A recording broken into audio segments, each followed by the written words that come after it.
Okay, we have been remiss in announcing, I guess, that one of our major sponsors of this conference has been Humanities Montana.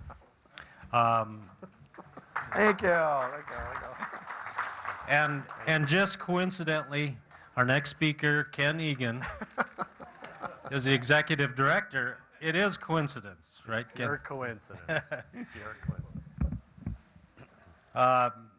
Humanities Montana is based here in Missoula, and it provides programs and grants on history and literature, Native American studies, and more all over the state of Montana. Ken joined Humanities Montana in 2009. He was born in Polson, graduated high school in Great Falls. I'm a bison. A bison. Yeah, say that. He received his BA in English from the University of Montana, so he's also a Grizzly. Ken has deep roots in this state. He received his PhD in American Literature at the University of Wisconsin, a Badger. He taught literature and writing at Middlebury College in Vermont, a Panther. Rocky Mountain College, another bear. Then this one really threw me, though. University of Athens in Greece. No team name, he said. Anarchists. Anarchists. That's what they are. They really are. And also Comenius University in Slovakia, which also probably didn't have a nickname. And finally, Drury University in Springfield, Missouri, which was also a Panther. None of that has to do with anything.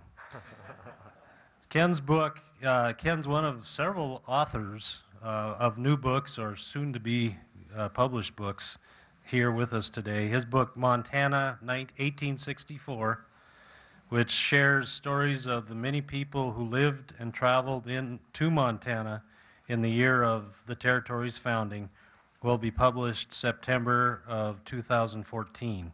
And all proceeds will go to the Humanities Montana. We bring you Ken Egan. Sounds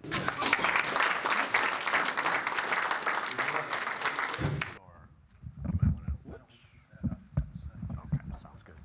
So can you hear me? You can hear me? You cannot hear me. Oh, shoot. Can you hear me? You can hear me. Very good. So I come to this topic, to this conference, from a very unusual angle. I have to take you back to April 1964. And you might wonder, April 1964? First of all, I was 7 years old, so I've just revealed my age. But anyway, my grandmother took me into Chicago to see a certain spectacle that I bet you can recall was traveling through America, the United States, in 1964. It was the Montana Centennial Train. So grandmother, she was a homesteader who had been kind of compelled to come to the upper Midwest to join my father's family because grandpa had died suddenly. And so grandma finds herself there in the suburbs of Chicago, and she's desperately homesick. And she says, my God, I've got to bring my grandkids into Chicago to see this train. So I'll never forget the experience. It was amazing. And the image that I have from the train that's lived with me all these years is, do you know the J.K. Ralston painting After the Battle? After the Battle. It's a massive painting, really, frankly, a very gory portrayal of what's happening after the Battle of the Little Bighorn. And it was truly the only image that stuck in my mind, but I can remember my younger sister and myself standing there just staring at this image.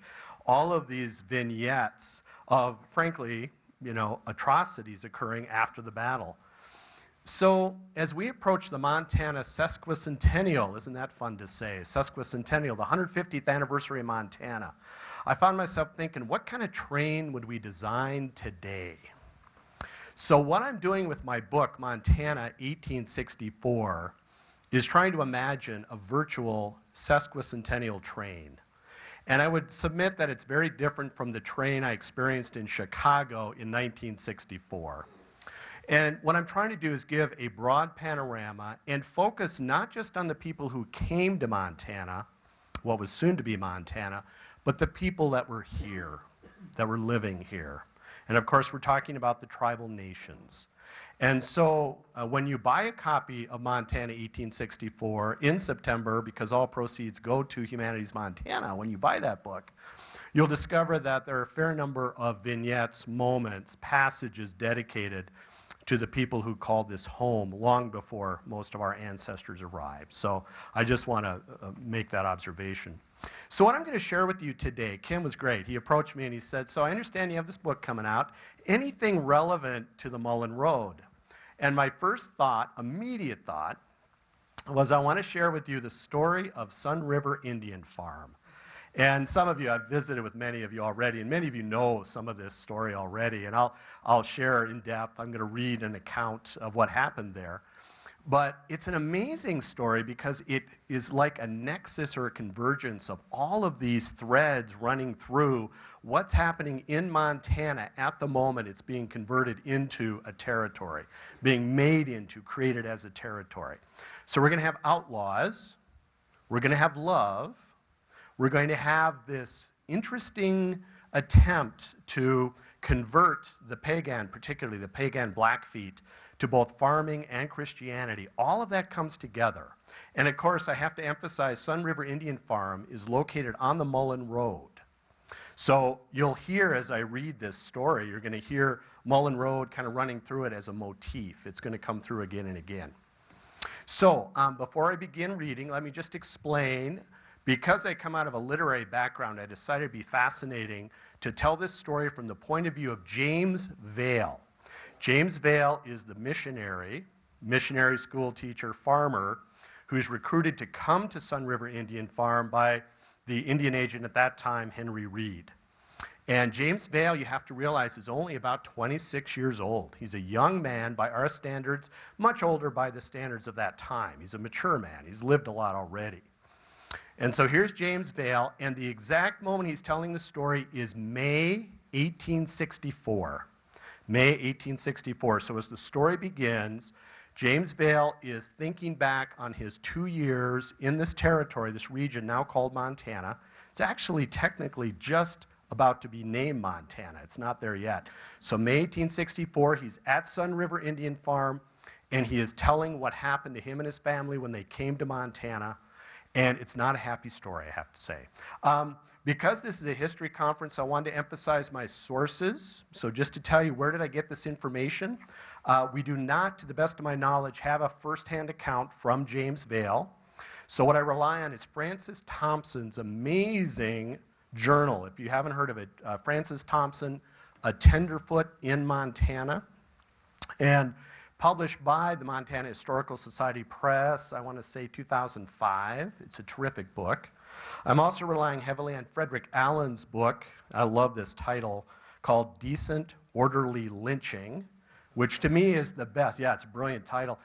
To me, it's the most compelling, most persuasive account of what happened in Virginia City and Bannock surrounding the vigilantes and all of that.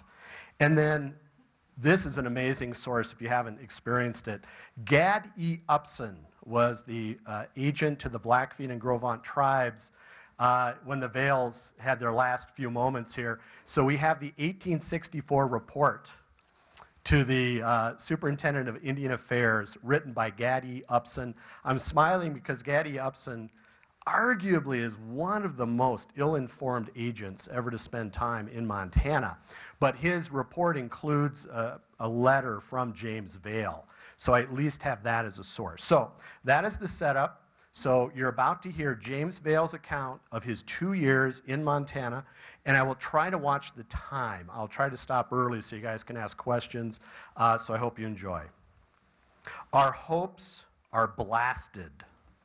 Torrential rains and the waters raging out of the Rocky Mountains 3 times caused the Sun River Indian Farm to flood this May, all crops ruined. Before I continue, how's the volume level? Is that pretty good, or that's good? Okay. We came to the Upper Missouri with such faith in 1862. My wife, Martha Jane, her sister, Electa Bryan, our 2 children, Mary and Harvey, and myself, James Vail. Our minister, Henry Reed, offered us this opportunity when he was appointed Indian agent to the Blackfeet and Gros Ventre. The Sun River Indian Farm was built to demonstrate the practicality and virtue of a settled agricultural life for the wild Blackfeet tribes, a provision of the Blackfeet Treaty of 1855, which we heard about earlier in a couple talks. It would also serve as an Indian school, bringing enlightenment through secular and sacred texts to our dusky brothers. We felt the call to help the Indians learn the ways of civilization and Christianity. We heard the skepticism of many on board our steamer who openly declaimed they put little faith in the success of our enterprise.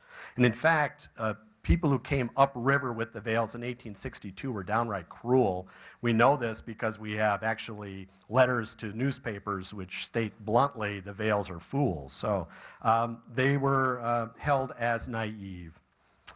So unlike those doubters, we believe the Indians possess souls but must be brought to the light. As a teacher of 18 months in Iowa, I knew my ability to move even the most recalcitrant student to improve. We embarked for Fort Benton from St. Louis on May 14, 1862. In that second year of war on the riverboat Emily, Captain Joseph LaBarge commanding. With 150 passengers and full of supplies and equipment for the mining camps, as well as provisions for the Indian tribes, it appeared an unsinkable craft. Yet at times, our steamer seemed a frail bark on those fickle waters as we churned against the surging waters of the spring rise and the stiff winds out of the west. Those powerful waters reminded us that sublime mountains rose to the west, capturing snow and feeding rivers. We would soon be living in the shadow of those peaks. We were comforted by the knowledge that our riverboat was preceded by a sister craft, the Shreveport, lighter, faster, and so able to navigate the shallow waters of the upper Missouri during the dry summer months. By the way, that was naive too, as those of you who are experts on this, and I'm thinking of Ken Robinson, for example, the Shreveport never panned out, as it were. It was never a very useful craft on the river. Since this steamer left nearly a month before us, we did not anticipate seeing her until reaching Fort Union at the junction of the Yellowstone River. We were also reassured by the company of distinguished men on board our boat, most notably the partners in the American Exploring and Mining Company. One of their leaders, Francis Thompson, would prove a dear friend during her trials on the upper Missouri. The first stage of the journey through the state of Missouri provoked thoughts of our national strife, the War of the Rebellion. We witnessed burned out cabins, fields destroyed by fighting men and fire, cannon and rifles discarded as though flung by dying arms. Much of St. Joseph had been blackened by fire and destruction. At night, while smoking my evening cigar, listening to the steady rhythm of the river coursing against the docked steamer, I often found myself meditating on the purpose of our journey in a time of war. I could not escape the conviction we sought a new beginning, a kind of utopia, I suppose, as far removed from the meanness and intractability of those times as possible. This seemed true for most on board the Emily, though some had far more material motives than we, motives only fueled by tales told by mountain men streaming downriver toward St. Louis with animal skins and news of glorious gold mines and visions of emigrants striking out for the mines on the Oregon Trail as we passed Omaha. I worried most about Electa, slight, intelligent, and naive. There's irony there because, of course, as you'll discover, James is naive himself. When she implored us to join this great adventure, we could hardly fault her, yet fear for her we did.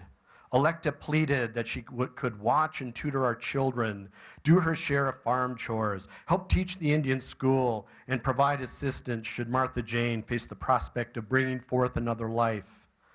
However, if Mrs. Vale and I saw the journey as a mission, a spiritual trial, Electa viewed it as a chance to leave behind the tedium, routines, and tensions of her family's small Ohio town. We knew that we might expose her to danger with the Blackfeet, a notoriously unpredictable tribe, as strong and fickle as the Missouri. We did not anticipate other dangers in the form of a charming stranger of her own race. So I'm going to skip a bit there. I actually narrate their journey up the Missouri. It's extremely interesting, as what James is witnessing is the actual process of handing out the annuities to particularly the Sioux. And he's quickly starting to realize that this is not a system that is good for anybody. But I'm going to skip over that section. We want to get to Fort Benton and the Mullan Road. Reaching Fort Benton, our hearts soared, even as the difficulty of our task sunk deep. This port of call is but an adobe fort and thrown together wooden buildings along the river. We noted locals call the place Benton City, a grandiose term, no doubt a hopeful anticipation of the city to be, the St. Louis of the upper Missouri. Still, we adopted this usage as our own. We had the good fortune to be greeted by Little Dog, whom we took to be the chief of all the Blackfeet. Short but powerfully built, he wore the blue coat of an army officer. He presented a friendly countenance, telling us through our translator that he would send out messengers to his people's camps, encouraging them to come to Benton to trade for the goods our intrepid steamer had delivered. Little Dog gave me hope that our model farm could alter the Indians' view of the agricultural life. And I might as well skip ahead and just give away the news that Little Dog is actually killed by pagan tribesmen in 1866. And one of the major reasons we believe is precisely because he was cooperating with the Americans. He was actually supporting the Sun River Indian Farm. So that's just something to keep in mind as we proceed. We soon formed a party to embark for the Sun River. The Vale family, Francis Thompson, Joseph Swift, a young fellow who agreed to work with us, and Major Reed. Since the weather had turned warm, even hot, we had a pleasant two-day jaunt across the prairie. Of course, they're on the Mullan. The Rocky Mountains looming closer and closer as we approached the Sun River. The farm did not present a promising face, understatement. It was in truth a fort, the palisaded walls and rough cabins made out of aging, cracked cottonwood. The only caretaker for the place for many months had been an Indian named Iron, who could not prevent the theft of many implements and horses by our native neighbors. As Francis dryly noted, there were few Indians taking instruction in farming. Since it was already late June, I puzzled over how to make good use of this first summer in our new home. We decided to concentrate our energies on starting a garden, planting a few acres of oats and wheat, and serving as a lesson in respectable, cultivated behavior for what we hoped would be many swarthy guests. But I get ahead of myself, discounting the pleasures of being in our new home, in a new country with charming visitors. And we do have to remember that James is 24 years old in 62 when they arrived. They're young, and they arrive here. Major Reed exuded his typical energy and electrical spirit, walking the banks of the Sun River, declaiming to the sky of God's glory in the shadow of those stunning irregular peaks to the west. Francis told stories of his life as a banker back east, meeting reluctant clients and teaching them the errors of their ways, but above all, nearly dancing with glee at the prospect of opening his business in this new land and breathing the mountain air that could be a tonic for his bad lungs. Young Swift would prove a godsend in his dogged determination, his willingness to stay by our sides through trying times, yet he could not protect us from a snake within. No one could. Our next order of business was to repair the broken ferry that was so vital to taking men, wagons, animals, and material across the still powerful sun.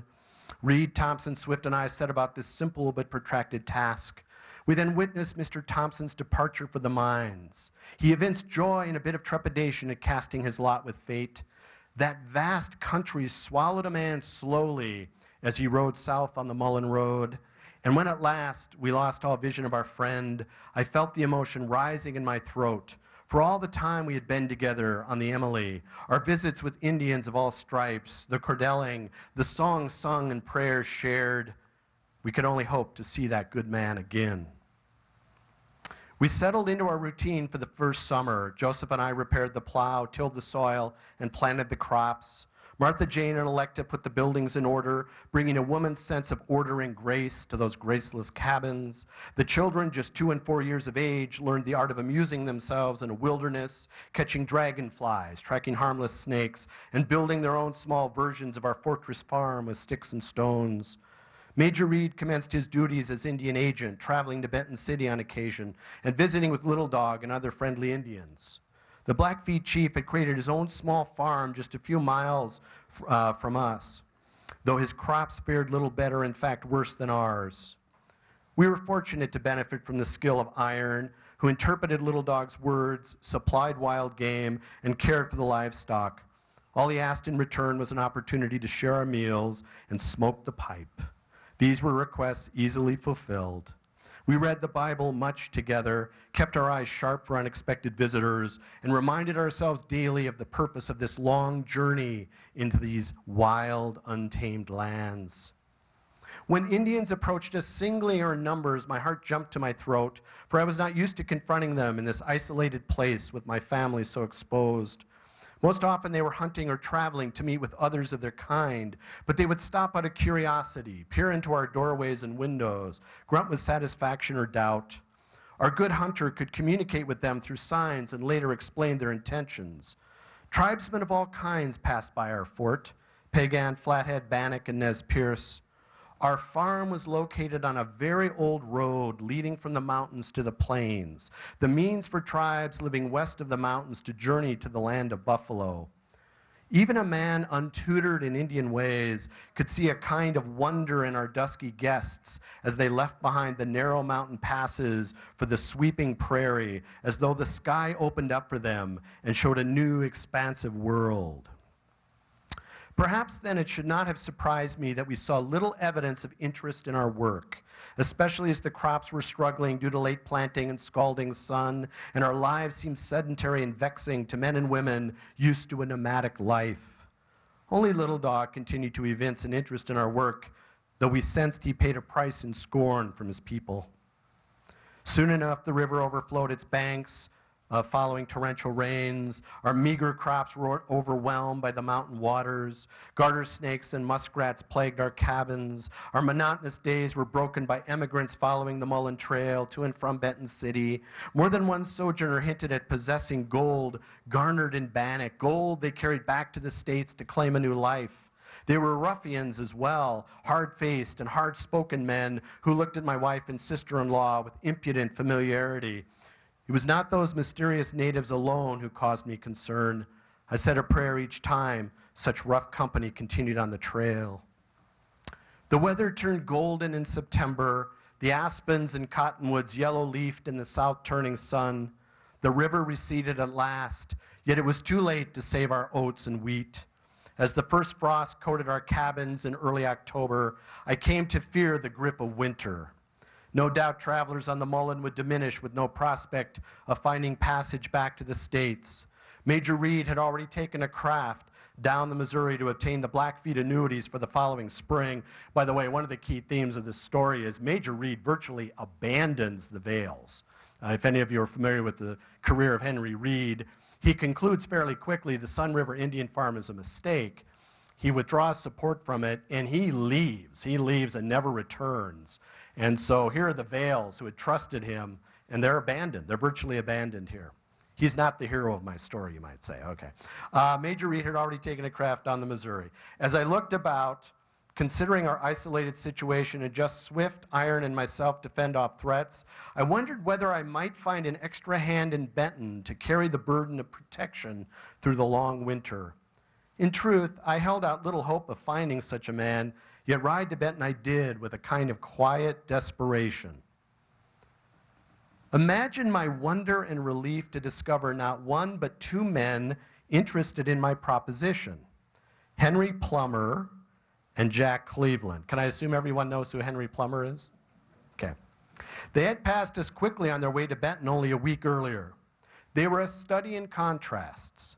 Plummer was a true gentleman in countenance, dress, and speech, though maimed fingers on his left hand suggested a harder life than one might suppose on first acquaintance. He stood about 5'10" with brown hair and gray eyes. He was an easy conversationalist, eager with stories of his travels and adventures in California and Washington. He was a man one could easily like. Cleveland presented a more threatening appearance, rough around the edges and often vulgar in his speech. I could not conceive how these two came to be partners on the road, but when I asked if they'd be willing to spend the winter at Sun River Indian Farm, they readily agreed. They had arrived in Benton with the expectation of transportation to St. Louis, only to discover that the travel by Mackinac was not recommended due to the threat posed by the Sioux. Our humble farm presented a far nicer prospect than the bleak port town. Reactions varied when I arrived with our two guests. Martha Jane was dismayed at having two men, particularly Cleveland, in close proximity during winter confinement. Joseph showed delight at the prospect of male companionship. Harvey and Mary believed they had found two new objects of study, and Electa grew very quiet. A small, clever woman, Electa had that unusual ability to become large or small depending on the occasion. One moment, one might not be aware she was in the room, and the next, she roared like a lion. I had learned that when she grew quiet, she was not so much withdrawing her attention as focusing it. Certainly our guests took notice of her, particularly Plummer. You can probably guess where this is going now. A brother-in-law is often the last to know or understand in these cases. My eyes averted, concentrated on Cleveland. I did not detect the deep affection growing between Electa and Plummer. Martha Jane hinted at times, hoping that I would intervene and discourage such a connection. We had all fallen half in love with Henry, for he seemed a decent man with a hard life. He did not conceal some of his brushes with violence and the law in California. It was the need for human companionship during those days, enclosed in our snug cabin. He told stories to pass the time and to give us a glimpse into his life. It was not unlike Othello telling his tales of war to Desdemona. Electa began to attend to him in a way I had never seen in her. By the way, Electa is about 20 years old herself, which, as you probably know, is somewhat old by the standards of the time. So we have Electa, who's about 20, Plummer's about 25, 26. So these are all very young people. There was no great mystery to the attraction between them. For a talented young teacher from a scattered family in Ohio, living in the wilds of Dakota Territory, with an Indian for hunter and Indians for occasional guests, perhaps such a fixation or attraction was natural. Yet I presumed the difference in their experience would dissuade a more enduring relationship.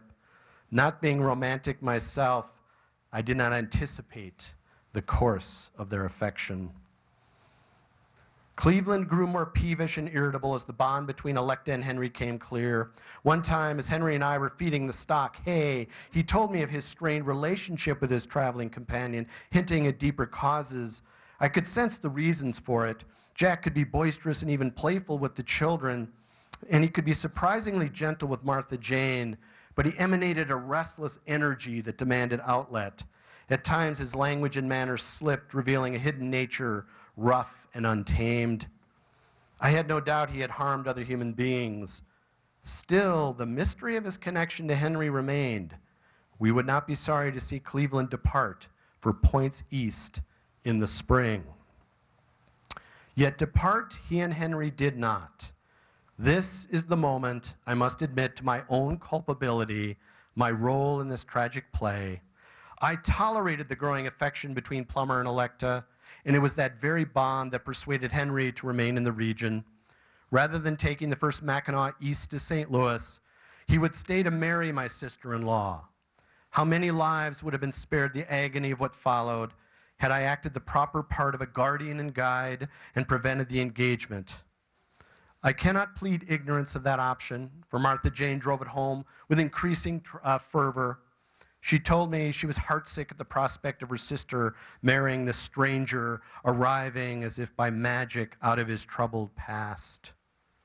In late November, as fear of Indian predation receded, since they were in their winter camps, Plummer and Cleveland prepared to journey to Bannock City with Henry's promise of returning in spring to complete the nuptials. I was relieved to see them go, yet troubled by the prospect of that summer wedding. Martha Jane and I vowed to do our best to break off that engagement. We were aided by the unexpected return of Francis Thompson in May. He had taken a grand journey to the Pacific coast and had just returned to what was now Idaho Territory. But he had a frightening tale to tell of Mr. Plummer, now sheriff at Bannock, gleaned during Francis's travels. By his account, Plummer had shot Cleveland dead in a barroom brawl, instigated by Henry's fear his traveling companion would disclose some compromising information about him.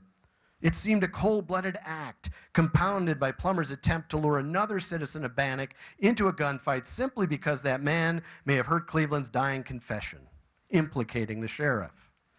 The agitated Frances urged my sister-in-law to delay the wedding, return east for a time, and marry in the fall if that remained her desire.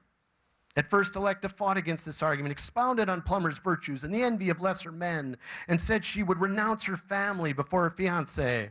But when Martha Jane joined forces with Frances and me, Electa's resolve weakened. She viewed her sister as her guide, the longtime source of comfort and wisdom. Yes, she said, yes, she would return east at the first opportunity, then await the verdict of her heart. But there was to be no such opportunity. Plummer arrived on June 2nd, far earlier than anticipated, and all of young Electa's determination to delay dissolved. Oh no, it was a fervent, moving reunion, that I must admit. I must recall that Henry, for all his worldly experience, was only 27 and Electa but 21. We extracted a promise to delay the nuptials until Major Reed returned to the fort, but when he had not arrived by June 20th, I agreed to ask a priest at the nearby St. Peter's Mission to perform the service. That was a challenge unto itself for devout Methodists, but there seemed no deferring the union. June 20th, 1863, the cusp of the longest day of the year, proved a wonder of light and warmth on the Sun River. Martha Jane refused to participate in the ceremony, withdrawing to her room to weep.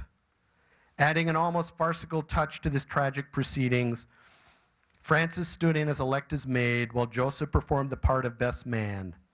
No one could deny the bride and groom illuminated the room with their joy. Electa was dressed in a simple brown calico, yet her eyes shone with emotion and her smile proved irrepressible. Henry appeared in a blue suit that displayed his manly form. Oh no, I could not doubt their fitness for each other in ways spiritual and material. Father Joseph Minatre performed this lengthy Catholic service, but it did not seem tedious or idolatrous there in our humble cabin. The cross currents of emotion pushed me through the event as though I were on a frail bark descending the flooding sun. We were all riding that frail bark. After a wedding breakfast of buffalo hump and cornbread, the happy couple rode a government ambulance pulled by 4 wild Indian ponies south toward their new life in Bannock City, and just a little bit more. It was but 2 months before we would join them, much to our surprise. The summer devolved into a cascade of crises, every bit as fluid and powerful as the Great Falls of the Missouri we had visited earlier in June. First was the increasing threat of Indian violence, our fears only compounded when Joseph absconded to the mining metropolis as Francis' assistant. We were doubly fearful since our loyal hunter Iron had been murdered by Bannock Indians earlier in the spring. Our interpreter and hunter now departed for the afterlife. We had grown so fond of his kind, reliable guidance. He was a gentle soul. He deserved better. We could never quite sort out the tribal conflicts that took his life. So, I think I will stop reading there. And what happens next is that the Vales conclude that it's a failure, that the Sun River Indian Farm is a failure from personal perspective, from the perspective of actually trying to convert the Pagan and other Blackfeet tribes to an agricultural life. They themselves removed to Bannock City. And on September 2nd, 1863, Electa, now Plummer, gets on a coach heading south on the Corinne Road. So Plummer, to his credit, we believe Plummer urged her to leave. So she leaves on September 2nd, 1863. Anybody know what happens to Henry Plummer on January 10th, 1864? Exactly. Well put. That was well put. That's exactly right. So Electa is spared that, thank God. Unfortunately, Mrs. Vale is not spared that, all right? She's on site. She's in Bannock on that day of the hanging. Meantime, James Vale is back at the Sun River Indian Farm. It's a kind of complicated story. So he's not there to witness the hanging in January of 1864, but that is, of course, what happens. Very briefly, so the Vales leave Sun River Indian Farm the summer of 1864. They return to Iowa. They then transplant to Vermilion, South Dakota, where they establish a long-term life. Electa joins them there, and after many, many years, she does remarry. To the best of my knowledge, she rarely, if ever, spoke about her marriage to Plummer, which is revealing in and of itself. We also know Frances Thompson sent her money from the estate of Henry Plummer, so Electa did receive money, and Frances Thompson reports he never heard from her. So it suggests to me that she wanted to completely expunge this whole episode in her life, this horrific episode. So anyway, that's the story so far. You have to get the book to read the rest of the story. So thank you very much. So I'm happy to take questions, yes. Questions? Yes? Where was the farm in relation to the present town of Sun River? So the town, to the best of my knowledge, is, there's a marker as you drive into Sun River, and I believe the Sun River farm was located very close to that marker. That is my understanding. The Montana Historical Society folks believe that as well. I've kind of consulted with them. So it was not huge. As I say, it was palisaded, so it was a fort. I believe there were 6 buildings. It was in total disrepair. And I should be clear, so this farm was built by the Lame Bull / Blackfeet Treaty of 1855. It was not actually built, apparently, till about 1859. And from the beginning was a kind of disaster, mainly because of flooding on the sun and then the intense temperatures. But over and over again, the Indian agents report it's in disrepair. Many of the implements are being stripped out. And, the claim is that the implements are being stripped out by Indians. I have a hunch that immigrants on the trail might have been taking a thing or two as well. So in pretty bad condition. It was, by the way, I don't know if I mentioned this, it was burned to the ground in 1866. So the Pagan, at the same time that they kill Little Dog, they attack the farm and completely raze it. And I think that's pretty indicative or suggestive of how they viewed the whole experiment as well. Yes, I believe so, yeah. But that's a good detail I'm going to investigate now.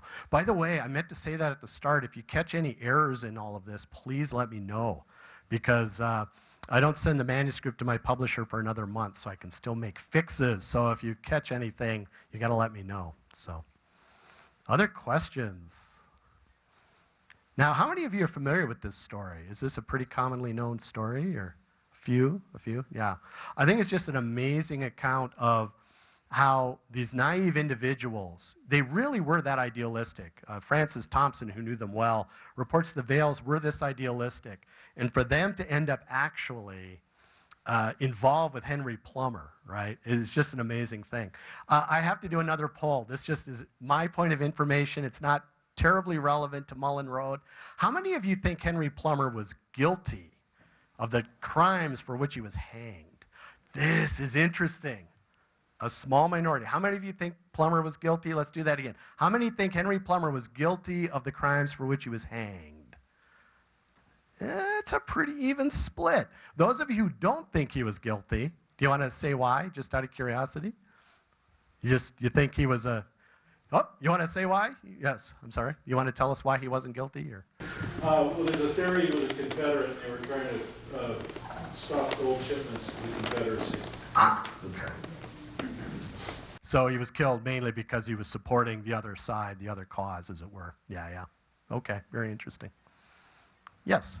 The only trouble with that theory is that there were former Confederates in the vigilante movement. The common bond of the vigilantes, I know many of you know, was masonry. I mean, they were fellow Masons, and whether they were North or South, they were bonded. They trusted each other in this wild frontier territory. So I mean, they're revisionists, like the Madsons have a couple good books out. Right. How wonderful Plummer was and how he couldn't possibly have been a bad guy. But you're thinking of, is it Hanging the Sheriff? Is that one of their books? Hanging the Sheriff is a good read, though, I have to say. It's fun. Truly.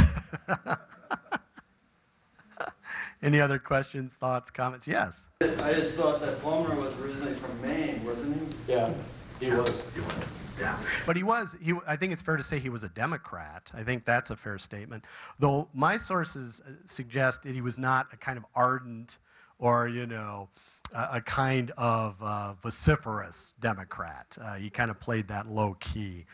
We know that in part because I didn't have there's another section in the story I didn't have time to read.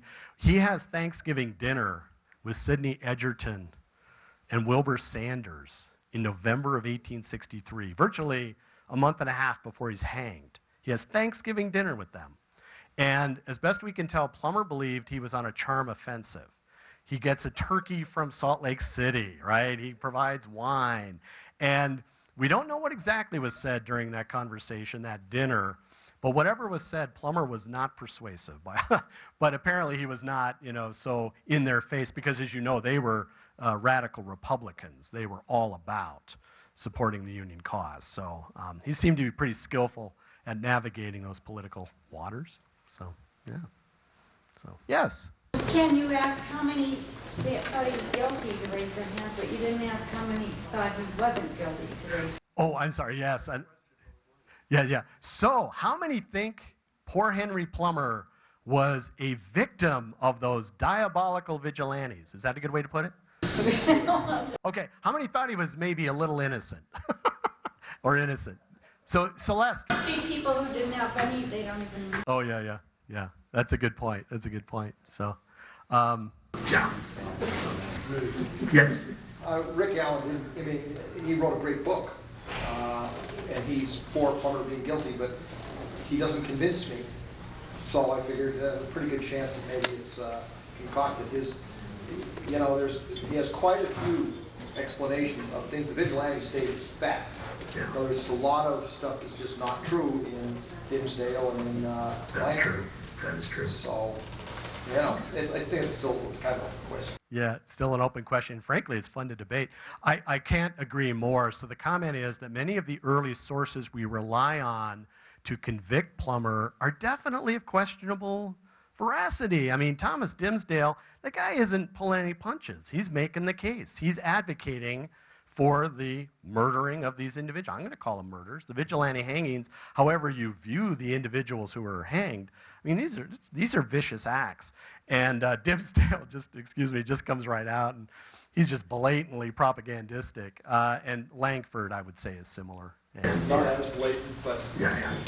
Langford is simply plagiarism. Langford didn't write Correct. based on anything. He just took McConnell's, That's right. vigilantes, or Payette's, That's right. and other sources. In fact, there's spots in it where he makes statements of something that somebody said, Yeah. and it's the exact same statement that that person said in Dimsdale. So Langford was not, in fact, I've seen one diary where Langford, I believe, went back east in November or December and wasn't even there during the time of the vigilante movement. Gotcha. Good. And Langford's book, of course, came out many years after, right? So it was not an immediate book. It wasn't an immediate product. I do have to tell you, Francis Thompson strikes me as a pretty credible source, and I've referenced him already many times. But it seems to me Thompson's pretty convincing, though. Plummer was not a nice guy. He seems to have killed Cleveland in pretty much cold blood. I have to say that. And the other thing I didn't share is Thompson reports that Plummer warned him frequently to avoid certain people. So Plummer was giving Francis Thompson direct suggestions about specific individuals to avoid. And I just have to ask the question, now how could Henry Plummer know that? I mean, I just have to wonder. So anyway, we could go on having fun with that. And Henry Plummer had three killings in time in San Quentin before he got to Montana. Yeah. So I don't necessarily buy into total gang theory. Right. Henry Plummer was not a nice guy.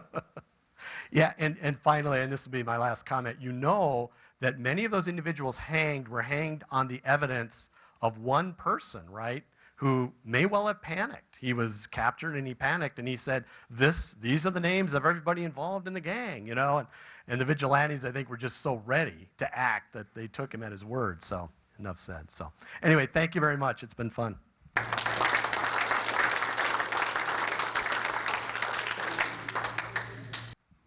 Hi, I'm Diane Sands. Some of you know me from my work at the Historical Museum at Fort Missoula, but I've been involved in all kinds of women's history and Montana history for many years. And I have the honor of introducing a very dear old friend of mine and a person I've worked with for decades, Julie Cajune.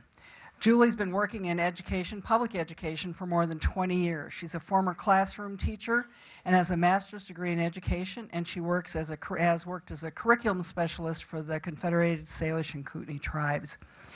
She returned to public education and worked as a school administrator for 6 years in Ronan. And during her tenure there, she was awarded the Milken National Educator Award, which I had a hand in when I was working at the Office of Public Instruction. She's worked on culturally responsive educational materials for the National Science Foundation, NASA, the Montana Historical Society, and other entities, including the Office of Public Instruction, implementing Montana's constitutional mandate of Indian education for all. She recently completed a 3-year project developing tribal history materials funded by the state legislature. And in 2009, Utne Reader named Julie as one of the 50 visionaries changing your world. The same year, she was awarded $1.4 million as a grant from the Kellogg Foundation, housed at Salish Kootenai College, and the grant activities focused on documenting community histories of tribes in Montana and across the country.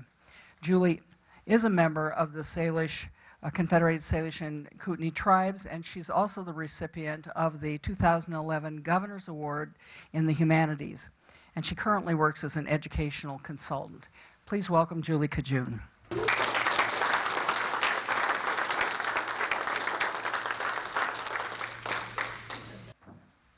know I had to hold this thing. I have to hold this thing. Ches and Yakwake, good afternoon. I want to do something a little bit different with you than perhaps the predecessors at this conference have done. I always believe that we construct our own knowledge. I don't believe that knowledge is something that we give to one another. I think we have ideas and perceptions and thoughts about the world and about history and each other and life and all of that. And then we have experiences, and we fit those into what we already think and know about the world. And so what I'm going to do with you is very different. I first want to apologize for not participating in your whole event. I've been traveling a lot. I'm doing independent consultant work, and I've been on the road, I feel like, since December. And so I literally just got home and did my laundry, and then I came here. And so I want to apologize for that. But I also want to talk about why I'm here. And I am not an official representative of the tribe. I always need to qualify that. Sometimes I am speaking as an official representative of the tribe. I am not. I am not employed by the tribe. I am a tribal member. So I am speaking to you as a Salish woman, as a yaya, I am a grandmother, as an educator, and as a student of my own people's history.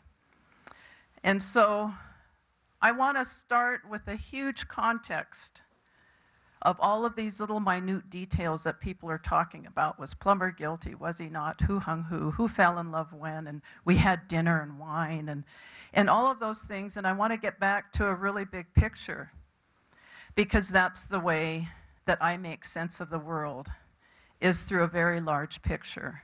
And so in that large picture and context of what you are talking about today, which in a 24-hour timeline is almost at the end of that 24 hours, I want to talk about this huge, I want you to think about this huge amount of time before, which is rarely thought of. Because the longest history of this place is tribal history, and the history of animals and an environment where nothing was discovered when newcomers came here. Everything was already known and loved. So whether you feel it or not, all of us here are standing in a really old tribal world. It is so old.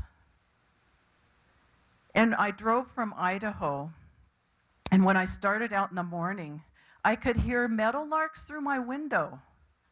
through my car window. I've never had that experience before. They were so loud and so many that I could actually hear them through my window. And then at another point, I could hear the red-winged blackbirds. And those are two of my favorite spring birds. They always bring joy to my heart. Winter's over, spring is in Montana, and we can look forward to sunshine and being outside in a different way. And so then I saw the balsam root blooming on the hills, and I thought, the bitterroot's ready to dig. The bitterroot is ready to dig. And so yesterday, people from my community went out and dug bitterroot. A young girl dug the first plant, and people prayed like we have done for hundreds and hundreds and hundreds and hundreds of years. And so a very old tradition was practiced in a very contemporary fashion. People drove their cars out there. I have a very modern Petza. It's not wooden, it's metal, and it's really easy to dig down into the soil. I had it specially made for me by a friend. And so all of the things that you were talking about, I'm going to ask you to suspend a thought of very contemporary history and to place this into a context of a very old tribal world and history. And so I'm going to try to help you do that by asking you to read 4 different things. And so the way that you're set up isn't going to work for me at all, because I'm going to give you 5 minutes to read something and then to talk to people about it. What is this that we've read? Another 5 minutes, and then we'll talk about that as a group for a minute or 2, and then you'll read a second thing. We're going to do that 4 times. And then hopefully at the end of all of that, you will have had these 4 different primary sources that is going to fit into your understanding of history and the world, and through your conversations with people at your table. And then I'm going to ask a brave group of souls to engage in what I call a Socratic seminar, a group of you that will sit at a table, and I will toss a provocative question about history to you, and then we'll all get to sit and listen to what you say about that. And then as a closing, I'm going to read just a few brief paragraphs from Sherman Alexie's book. I haven't read this book in ages, but I remembered that there's some history related to what you are going to read about, to Mullan, in this book. Who knew that John Mullan, or any of that history, was in Reservation Blues, which is about an Indian rock band, right? And Indian romance, reservation romance. So that's what I'm going to do. So if you can you guys all fit at the round tables? No? I think they said there's room for 56 at the round tables. So if you will readjust yourselves. Oh, dear. And so read 1. Your job is to read 1. Don't go on to 2 until we've read 1. Sally, thank you. We're not allowed to go ahead. You can pass them out. Everybody needs one too. No cheating. No cheating. What about this big, like, you always want to make sure you're done. So read 1. You have 5 minutes to read 1, and then you have to talk to your table partners about it and say, what is that?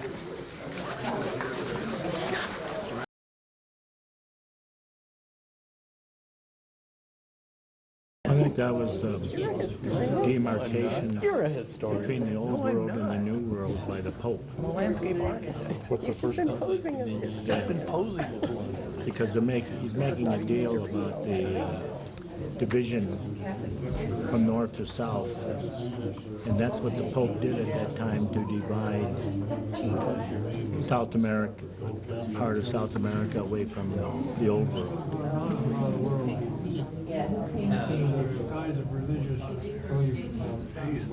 And you know the answer. Well, Dan's right on it. Well done. That process, because they That's why Brazil went to Portugal.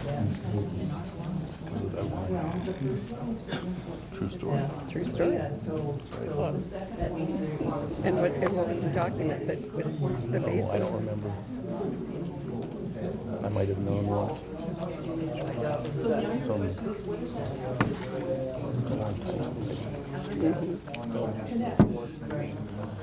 How does that connect?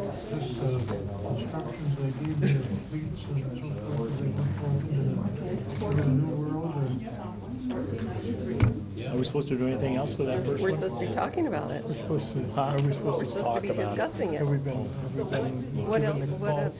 all clear to talk about it? Yeah. Yeah. Oh, okay.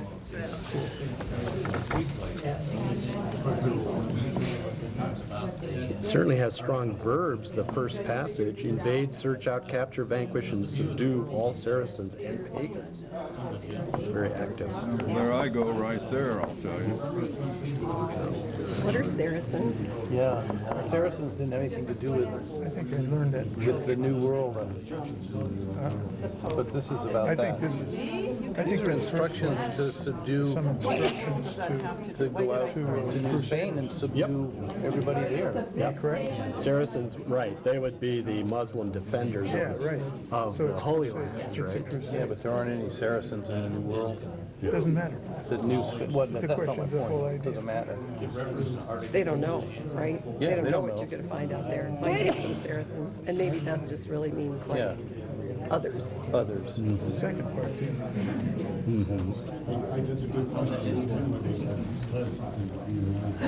To And reduce so their what does persons that to have to do with perpetual what? slavery. Of course. What would that have to do? How does For the Christian church, the Catholic Church at that time saw its role that into any location where the church was to go, their job was to convert the Native Americans into Christians. And the Pope was very concerned about that. Julie just gave some clues. The first one's 1455 and the second one's 1493.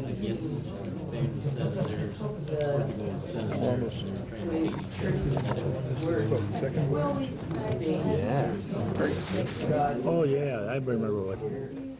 The east part of South America really became under the control of Portugal. Yeah. Whereas west of that was the Roman Catholic domain. Well, it was all Roman Catholic. It was the divvying up. It was the of who divvying up of who got what. I mean, they were divvying it up, but it was Portuguese versus. And they thought they were giving Portugal the short end of the stick. Yeah. Which was done on purpose because they were the Portuguese. Missed all those World Cup So, soccer I believe it's referred to as the Papal Bull of this year, and Okay, how did you guys do? I think most everybody figured this out, right? Everybody knows that what you have are two papal bulls. The first one given in 1455, and the second one in 1493. And so why in the world am I talking about papal bulls and John Mullan? What is the connection? Anybody got an idea? How is John Mullan connected with these papal bulls? Governor Stevens was supposed to remove Indians from their lands to allow the railroad to come through. And did so in less than 2 years. He removed 76 tribes, whether they wanted to go or not. Okay, so he's read ahead to, and that is the second reading. But he's on. No, this is, I wanted to have folks read this because this is really the basis of the doctrine of discovery. And so the doctrine of discovery was this Christian concept of law, of European law, that was practiced by France and England and Spain, etc., in their travels around the world. And that if you come upon a country and the inhabitants are not Christian, then you have the right to try to gain title of that land. And of those people. And of those people. And so I wanted to start with that because it's the beginning point of legitimizing how in the world did John Mullan come to be here. He was in the Bitterroot in 1853. So flip over your page and read about what he says then. So 1853 is 2 years before what? The Hellgate Treaty. Okay, so keep that in mind. Flip it over, read, and then talk amongst yourselves a minute.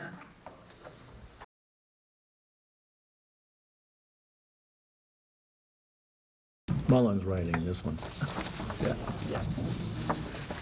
Yes. Number 2 is from Mullen's written report. An astute reader has already figured that out. So have any of you seen Mullen's report from that winter in the Bitterroot? I have. I was at the National Archives looking in the map area, looking for something completely unrelated. And in this box that I think is labeled as like treasures is his field document. But it's not where it should be. So I don't, and I think I typed it all up, transcribed it. I've never shared it with anyone. Well, I should. Here's a crowd. The data is split into 2 parts. At College Park, there are a few components of journals in the cartographic division. This reading is pretty self-explanatory, right? Well, they mixed them up between old military. Before Mullan built the road, and he was commissioned to do this survey for the railroad. And this was 1853. So he was in the Bitterroot Valley before the Hellgate Treaty had taken place, correct? Right. So think for a moment. Just think about that. I think about it from my perspective. Did the Salish or Pend Oreille invite him to the Bitterroot Valley? Was it in fact their territory, their homeland, where they had always lived? And here's this person going around doing a survey. And if you read his report, is very interesting. He talks about that the best way to deal with the Indians is to be forthright and honest about purposes and intentions. And so I was wondering, you know, how that happened, if he encountered, and he did encounter Salish and Pend Oreille people, how he explained that intention. Yes? It's only 20 years past Lewis and Clark, and so the Salish had welcomed them in that context over the 20 years before. 50. Well, 1805. Okay. It was September of 1805. Right, so, I mean, yeah. Right. But again, they had been also having contact with Lewis and Clark remnants in the 20s and the 30s. Yeah, Mullan wouldn't have been the only white person that they would have had contact with. Right. Right. So there were certainly traders and trappers, and there were missionaries, and there were lots of other people. So I'm simply just posing that question. Okay, now go to number 3. I'm going to stay on time. I'm going to I'm breezing you through this so we can get to the end. And then read number 3. And then talk amongst yourselves.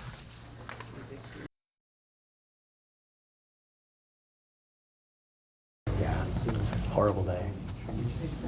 Mary Ronan has an amazing account of that. Kind of see very loosely translated remarks that they were trying to push several. So there's a tension in there about where to locate a common reservation. That's part of what's going on there.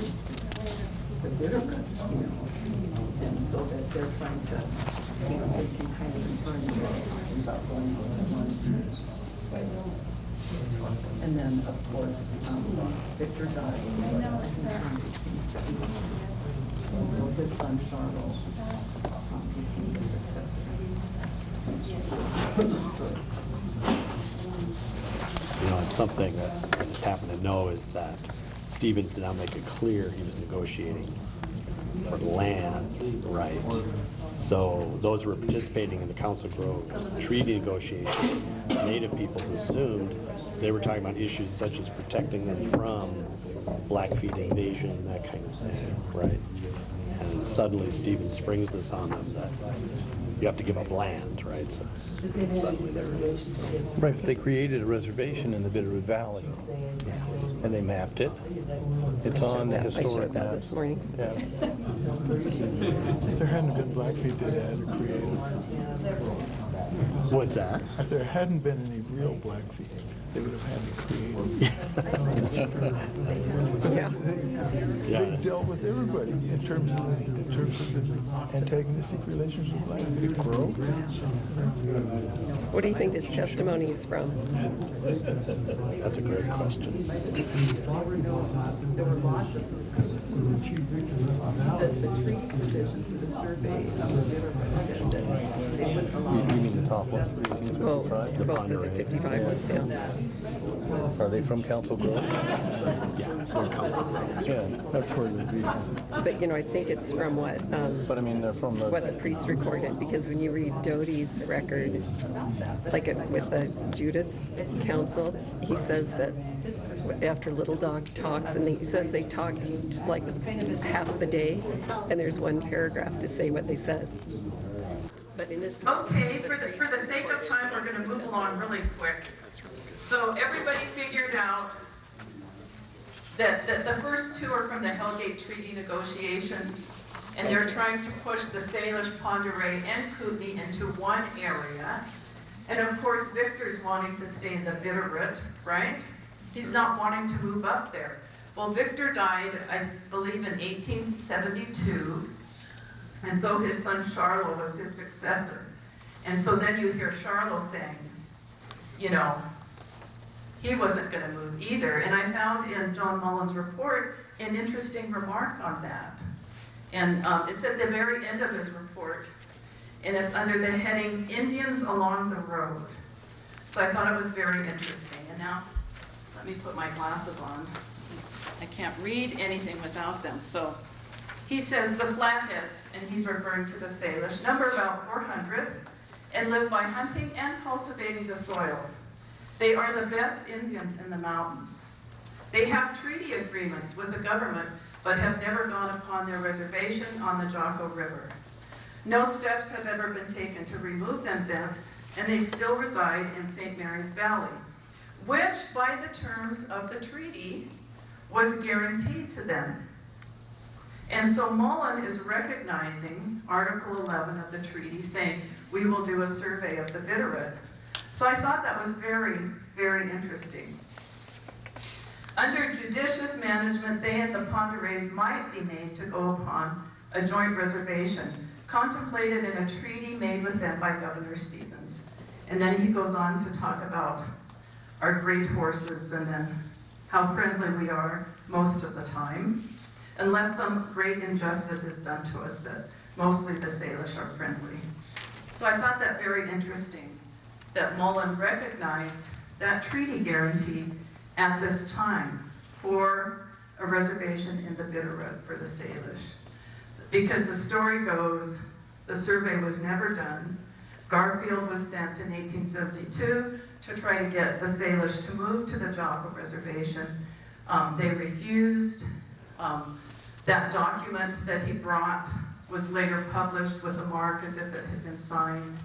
And so the Salish felt that they were betrayed and that the people they were dealing with were dishonest. And so that's how that goes. And then we know they were removed in 1891.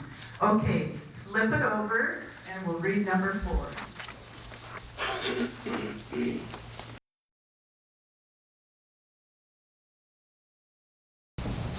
I think it's very important to understand 19th century culture. We have a different perception of what the roles of these different individuals based upon a 20th century culture. And the 19th century culture had a different set of standards completely. And the military did not see themselves as military. They saw themselves as the only law in the territory. They were completely ambivalent towards the settlers and the Native Americans. They saw them as being the peacekeepers, not as people to attack and defend.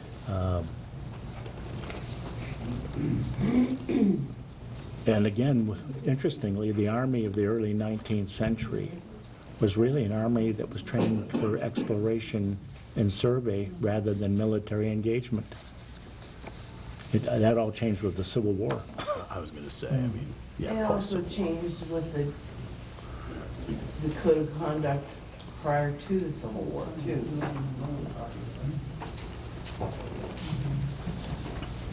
I mean, you're talking Victorian standards. It doesn't matter whether they were English or American. It's a Victorian world because it's under Victorian era, Victorian stuff. So let's let table groups talk. So that people have a chance to just have a conversation for a few minutes. Oh, no, I was just trying to get a sense Yeah, so this is after he's done the survey in the building, right? And he's got, you know, paragraphs well, you know, and he doesn't want to do it. So then in the meantime, Oregon, the step to Washington State incident and this is this side of this side of Montana divide versus this side of Montana. Northwest of Poland. Yeah. So, yeah, so you can. Does anybody know why General Harney was opposed to hiring him? Somebody said this morning. Hiring Mullan. Was written about him. Which talk was that this morning? Somebody said that Harney had been opposed to it. Stuart first. But that's a good question for Keith this evening. Yeah. He'll no doubt have some insight into it. Right. Is that Well, history would have changed a great deal in terms of what took place in the late 19th century. Mullan supported Sohan being appointed as an agent in this area. Gave him very good, he said he knows the languages, he knows the customs, the whole bit. And the Grant administration didn't listen to the letters at all. I mean, there was too much despotism in the Grant administration. Qualifications of the individual didn't mean anything. It was who you knew under Grant. But Sohan would have made a real major difference because he was a humanitarian. Right. He knew the cultures, and he was enamored with the people liked him, and he liked the people. And it's really Grant who caused a major change of history in terms of how he handled his native affairs. Wow. It was an ugly story. But I gave Keith the letters that I got in the Sohan family from Mullan writing to the government supporting Sohan in an appointment. He did this twice, but then Sohan became ill at the time the Northern Pacific Railroad was completed.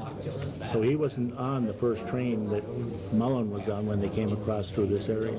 And that would have been 73? 83. What year is the report Julie read from? Huh? What year is the report Julie read from, reflecting on the Bitterroot Salish? That's at the end of the road construction? Yeah, what year was that one? The report on the building of Military Road? I've read it. I don't remember exactly where. Come on, you where it guys, you're was. all Mullan experts. Probably It wasn't 83. Really? 63, I mean. 63. 63 That sounds report is a right. big report. Okay. Yeah. So 8 years after the treaty, he's reflecting Well, on there that was they're another. still There there. was a preliminary report made in 1855. There was two Well, it reports wouldn't in have been that one, 61. because that one's reflecting on that they're still in the Bitterroot. Yeah. So it would be the, I don't 63 recall probably. that from the 63 report. No, No. the 63. We'll have to The ask her what the source of that was. 63 materials were different than the 1855 materials. But I mean the discussion of the native tribes. Right. I don't remember that from the 63 Mullan I don't either. report. So I don't know if it's That'd be my best guess. That's where it is. where 63 report. I don't think so. The answer has to come. I don't know, but that'd be, the Woodbury's report, that'd be my guess. Yeah. Mullan was in such a hurry to get that report finished because he had an apartment next to the White House at that time, and he Couldn't wait to get out. he wanted to come back west. Yeah. I mean, he had great faith that the future was in the west because that's why he bought the land in Walla Walla. That was his dream. Okay, since we started a little bit late, is it okay if I take like 5 more minutes? Okay. So we know a little bit about Colonel Steptoe, right, and fighting with the Coeur d'Alenes and Spokanes, and then Colonel Wright getting into it and bringing rifles that could shoot 1,000 feet into war with the tribes was pretty devastating, if you can imagine that, what Indian people were fighting with. And Wright's campaign, there were a lot of things that happened, but one of the things that was a conclusion was the slaughtering of 800 or 900 Indian horses. And there are two, depending on what report you read, there are two different numbers. One document I read said that they tried to keep 100 that they were going to try to use, but that those horses were so wild that they couldn't ride them. And so I'm going to read you a little bit from Sherman Alexie, because he actually talks about this. And then, of course, the other famous thing connected to Wright was the hanging of the Indian leaders, right? He actually sent word for tribal leaders to come to try to negotiate a peace. And he actually, the number that he hung is debated, but he did hang some Indian people. And he had also taken to holding Indian leaders and their families captive during this time. And he did that several times as leverage to bring tribal leaders to the negotiation table. And that's where Latah Creek was, the name was changed to Hangman Creek. And I think there is a marker there, and it's back to Latah Creek, which means Fish Creek. And there is a marker now for those horses. Where was this? Pardon me? Where was this? The horses in that group? Well, Latah Creek, I think Flows into Spokane. was by Spokane. Yeah. Hangman Creek is just west of Spokane. West of Spokane. In fact, it's between Spokane and the Spokane airport. And there's markers there for both of those. But when I read about those Indian horses, I thought about something that Vernon Finley said at Jump Dance one year. And I never forgot it. My sister, Ramona, who's a good artist, had done a print of horses, and I gave it to him after that. But he said the spirit of the horse fell in love with Indian people.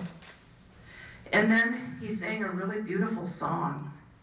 And when he sang that song, I cried. And I wasn't really sure why, but it was a very powerful, moving song. And I thought it appropriate to read a little bit about those horses. 134 years before Robert Johnson walked onto the Spokane Reservation, the Indian horses screamed. At first, Big Mom thought the horses were singing a familiar song. She had taught all of her horses to sing many generations before, but she soon realized this was not a song of her teaching. The song sounded so pained and tortured that Big Mom could never have imagined it before the white men came and never understood it later. Even at the edge of the 21st century, she listened carefully to the horse's song until she had memorized it and harmonized. She wanted to ask many questions about the new song when she visited the horses next. Finally, the horses stopped screaming their song, and Big Mom listened to the silence that followed. The horses' silence lasted for minutes, maybe centuries, and made her curious. She understood that silence created its own music, but never knew that horses to remain that quiet. After a while, she stood and started to walk down the mountain to the clearing where the horses gathered. Of course, she wanted to ask about the silence that followed their new song.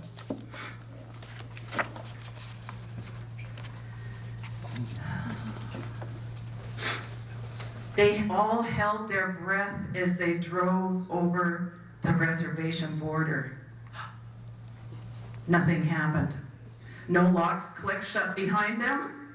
No voices spoke, although the winds moved through the pine trees. It was dark. There were shadows. Those shadows took shape, became horses running alongside the van. Chess, Checkers, and Thomas all looked at each other with fear and wonder. A shadow horse was running so close to the van that Chess could have reached out and touched it. Then she rolled down her window and reached out to touch that shadow, that horse. It was hot and wet. Checkers reached out her window and touched a horse of her own. While Thomas drove the van, illuminating more shadows galloping down the road in front of them. The horses were following, leading Indians toward the city, while other Indians were traditional dancing in the longhouse after the feast. While drunk Indians stood outside the trading post drinking and laughing, Robert Johnson and the man who was probably Lakota played a duet. Big Mom sat in her rocking chair, measuring time with her back and forth, back and forth, back and forth, there on the Spokane Indian Reservation. She sang a protection song, so none of the Indians, not one, would forget who they are. In a dream, Chess, Checkers, and Thomas sat at the drum with Big Mom during the powwow. All the Spokane Indians crowded around the drum too. They all pounded the drum and sang. Big Mom taught them a new song, the Shadow Horses song, the Slaughtered Horses song, the Screaming Horses song, a song of mourning that would become a song of celebration. We have survived. We have survived. They would sing and sing until Big Mom pulled out that flute built out of the bones of the most beautiful horse who had ever lived. She played a note, then 2, 3, then 900. One for each of the dead horses. Then she'd keep playing 900, 9,000, 9 million, one note for each of the dead Indians. So, I need one table of brave souls who would be willing to do what I do with students all the time, whether they're adults or even kindergarten kids do this. It's called a Socratic Circle. I put a little provocative question to you, and then you talk about it amongst yourselves. I'll pass a microphone, and the rest of us get to listen. And it's kind of a culmination, and we went through this in a really, from time immemorial, right, to today, like we were on a jet. So any table willing to take this provocative question?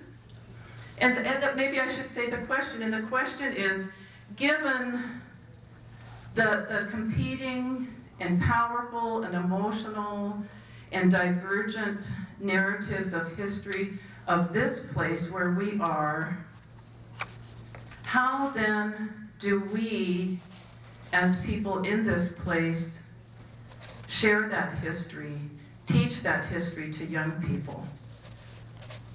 Because it's not really happening a lot today. There's a single master narrative that has been taught. And so given what we've just grappled with, anybody want to take that on? Ken, you're nodding your head. Are you agreeing for your group? Okay, teachers back here? Okay. Okay, Diane volunteered, you guys. I love teachers. So in a Socratic seminar, here's how it works, and it's really hard as a teacher, Jim, having been a teacher. You put this question to the students, and if there's an awkward silence, you don't step in as a teacher, and it's really hard not to do, but you let the awkward silence remain. And then often the next thing that's said is very important. So here's a question. Given these competing, powerful narratives, and we know that two people going through a historic moment may experience it very differently based on their gender, their age, their socioeconomics, etc. And so it isn't that one person's experience is right or wrong, it's different, isn't it? Because they're experiencing it in a different way. So what do we do with all of this as people from this place? What should we do? I'd like to start. You know, I think I grew up on the Fort Peck Reservation, but, you know, how do you make this history visible? The competing history. So much of our history is visible in our structures. The Mullan Trail, roads, buildings, everything comes from that cultural kind of perspective. So one thing I was thinking when you asked that question, Julie, are things like naming things. Naming is such a powerful tool for understanding who we are and what our place is. So, for example, when we renamed 86 squaw sites in the state, taking 10 years, giving them back their traditional or other names, I think that's important. And in this case, I wonder with even the Mullan Trail, there'd be the possibility in terms of the signage and all to give other perspectives to it, even through the signage and how the Mullan Trail is taught. It's a great opportunity to teach people the varieties of perspectives on that specific space and place and its history. I don't know how it's taught, I don't teach in schools, but it's my thought. Patrice? Well, I'm a high school librarian, and I love to tell stories, to share stories, and I think that storytelling is a beautiful way to gain understanding, to connect with another person's feelings, and I think that's how one way I would like to approach it. Please, Mike. My name is Mike Studi. I'm the manager of Milltown State Park, so I'm interested in the Mullan Road in a particular spot. And we're embarking on this effort to interpret this place through time immemorial. And we've started with the overlook that I think a bunch of folks will be going to tomorrow. I'll see you all there, I think. But we worked thus far with the Sailors Monterey Cultural Committee on trying to tell the whole story, and it's not always an easy story to tell. And so we're going to be continuing on in this process, and in this one particular place at the confluence of the Clark Fork and the Blackfoot Rivers. And I look forward to it. I'm a little scared in some ways. You know, a lot of it is personal to me as well. You know, my family roots in Montana go back to the 1880s, but they came over on the Northern Pacific, which was, you know, a successor to the Mullan Road and all that came before it. And so, I'm not sure where I'm going with all this right now, but just that it is essential to tell these stories, but how the challenge of doing it, I'm looking forward to working with others on it. So.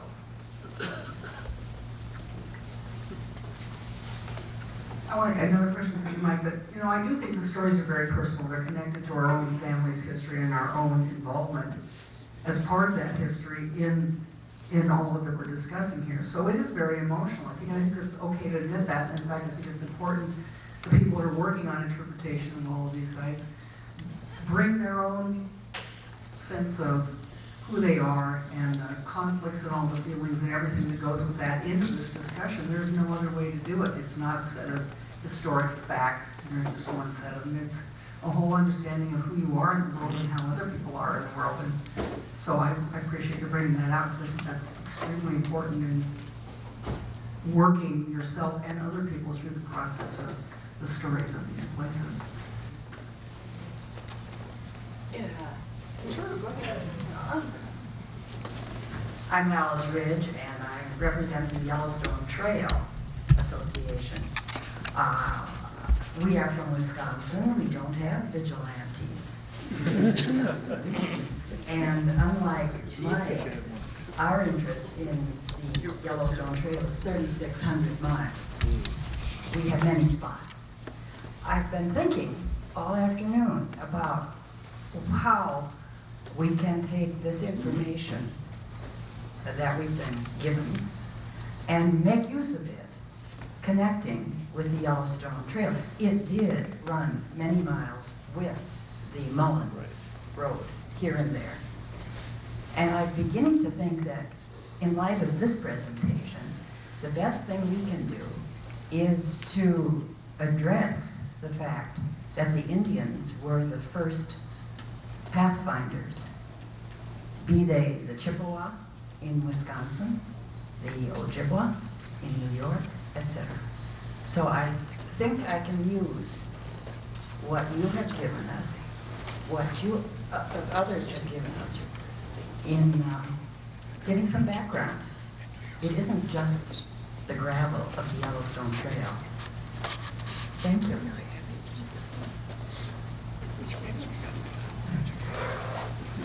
My only thought is that much of the enlightenment that comes into our societies comes through the experiences and the eyes and the openness of young people.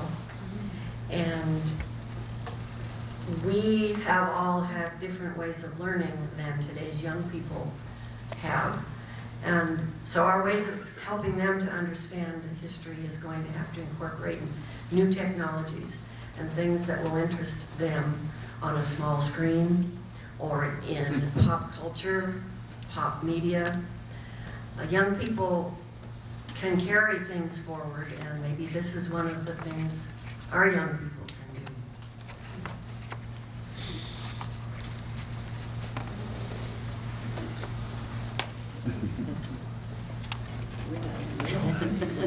I think that may be it. Okay, I guess that's it. Thank you.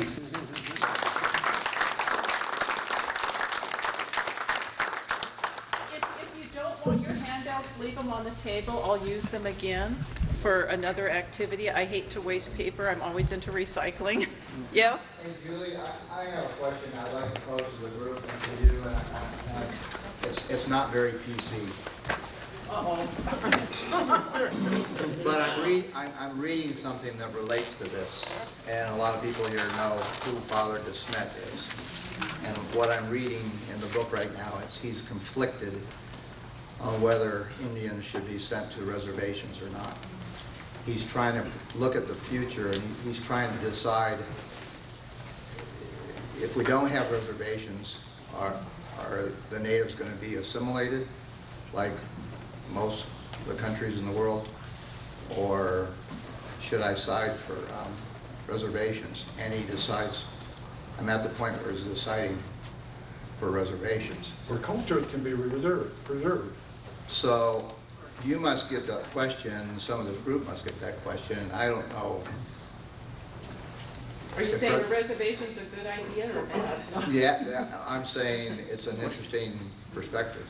It is, and I think I was just in Astoria, Oregon, and talking with teachers applying Montana's essential understandings to Oregon and reading the history of Oregon, of tribes there, which was very sorrowful to me.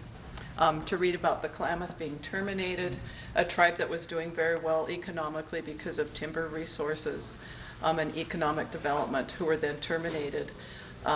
except for one, Edison, or Edmund Chiloquin, who refused to terminate. And so they had to maintain a small land base, and he refused, and now the Klamath have been reinstated. But some treaties were not ratified by Senate, so tribes negotiated in good faith. That's why in California there are no big reservations. Those tribes negotiated treaties, the Senate didn't ratify them, and so you have these small missions or rancherias, you know, and that's a very sinful part of U.S. history, to negotiate in good faith and then have the Senate not ratify that treaty, and tribes not knowing that. So if you look at Oregon and what happened there, and what happens when people who have whose spirituality is very land-based, you know, and who have really an intimate relationship with place that's both spiritual, emotional, physical, and intellectual, and to be removed from that, I think was devastating, you know, not just economically, but I think in all of those other ways, to be removed from places that were like churches, you know, it would be like taking churches away and things like that. So I think reservations, you know, while Indians lost a lot of land, I'm very thankful for the land base that we were able to reserve, even though it was a small portion. You know, the Hellgate Treaty only recognized 12 million acres, but they were negotiating with us with where we were at that time. You know, we had to move on the other side of the divide, because before the settlers were other dispossessed Indians. So Pend Oreille had permanent camps on the Sun River. You know, we lived on the other side of the mountains. We were buffalo people. And so the buffalo country was our country. You know, Crow came later. All the tribes in Montana were not always here. You know, you had this huge dispossession of tribes. Where were the Crow Creek Dakota? They were in Minnesota. Now they're in South Dakota. You know, the hanging of those men in Minnesota when they were their lands were being reduced. So while reservations were sorrowful in loss, having a land base is so important to tribes. Having a land base is so incredibly important. For us, we have this unique privilege for Salish and Pend Oreille people to live in a portion of the homeland where we always lived. For a lot of tribes, they had to make a new home. And so that is a very unique privilege, and that I appreciate. You know, when I was driving up from the Bitterroot and I stopped at the medicine tree, it's an emotional thing for me, because it's standing there and realizing that I'm making my prayers like all my ancestors and relatives have always done.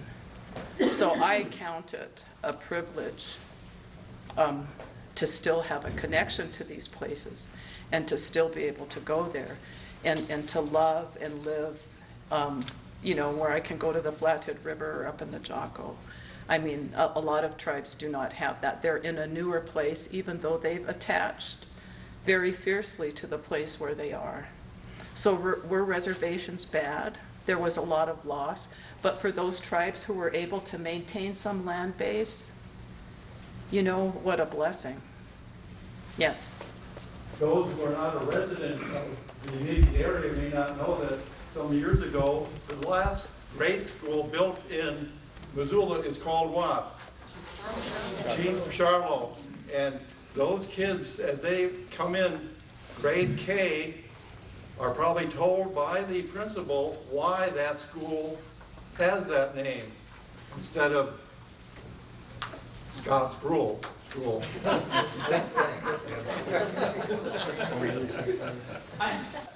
think we better cut it off. I hate to, because I think she's given us an interesting perspective that we aren't used to getting. Thank you, Bill.